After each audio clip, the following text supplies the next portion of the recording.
In our season opener for season 5, Booth has woken up from his brain surgery, from his coma, but he's slightly changed. There's a number of things that have changed about him that he has to deal with as we start this season.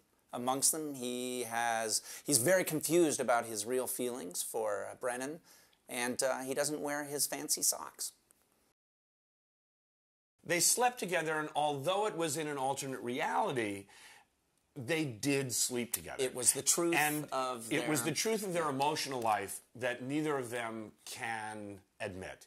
So that's really what you came away with at the end of that episode. So when you realize that Brennan was writing that from her perspective, and he was feeling that in this comatose state that he was in, and they were both feeling that same thing, it did essentially have a reality of its own, which does carry through into this season.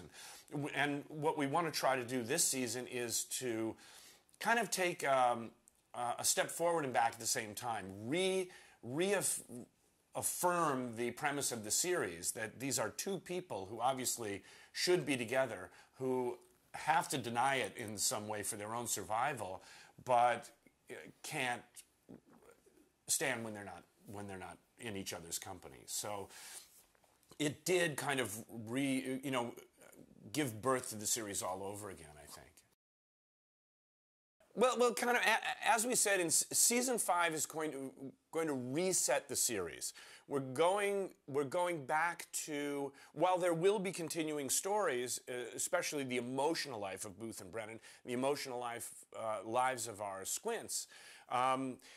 We're going to have a real episodic feel to this, to season 5, and probably learn a little bit more about the squints than we have in the past. Is that yeah, we've decided to forego long character arcs, such as Hodgins and Angela, or Booth and Brennan as arcs. Those arcs are going to exist, but they are going to be very episodic. And the result is that we'll be able to do one more story per episode that is set amongst the squints, so that we can look into their characters a bit more. Also, this year we want to go a bit more into Booth's family. You know, his brother Jared, played by Brendan Fair, is a good addition to our cast, our recurring characters, and also we're really hoping to meet Booth's much beloved grandfather in this season, and I hope we do something fancy with the casting there. And then we also have a few hanging chads in Brennan's personal life as well, that we just want to go to that stuff and watch them, the two of them, deal with that together. The title of the season premiere is The Harbingers in the Fountain. A psychic played by Cyndi Lauper, she's actually Angela's psychic, tells Booth and Brennan that there's a large number of bodies buried beneath a fountain that have been there for about 10 years. And even though they don't believe in psychics, they jump at the chance to work together for the first time since Booth was in his coma. And lo and behold, the psychic was right. There's a bunch of bodies under the fountain. We met Cyndi. We went and had breakfast with her one morning because we heard that she was interested in doing the show. And that just seemed like a huge Christmas gift to us. Last year, we did an open mic. In season 4, we did an open mic episode in which Emily, it was the episode right before the writer's strike, and we had written in that Emily was going to do Girls Just Want to Have Fun. And it was amusing because Emily said, that's not in my register. I can't sing that well. To which we said, A, it's kind of funny if you don't sing it well, and B, there's a writer's strike. We can't type in another song.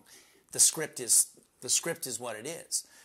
And so she had to sing Girls Just Want to Have Fun, which she did a very credible job at. She was very, very good. And we had said that the character of, I think you wrote a part where Emily was told by her mother when she was a kid that she could sing better than Cyndi Lauper. Better than Cyndi Lauper, that's right. And Cyndi saw that, likes the show, loved the show, and they got in touch with us.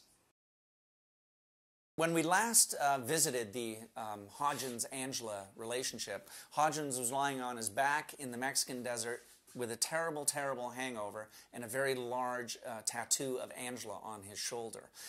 He had run afoul of Angela's father, the Reverend Willie G., played by Billy Gibbons, and was now marked. I think the audience agrees with Billy Gibbons, with Angela's father, that these two belong together. They have many obstacles to overcome.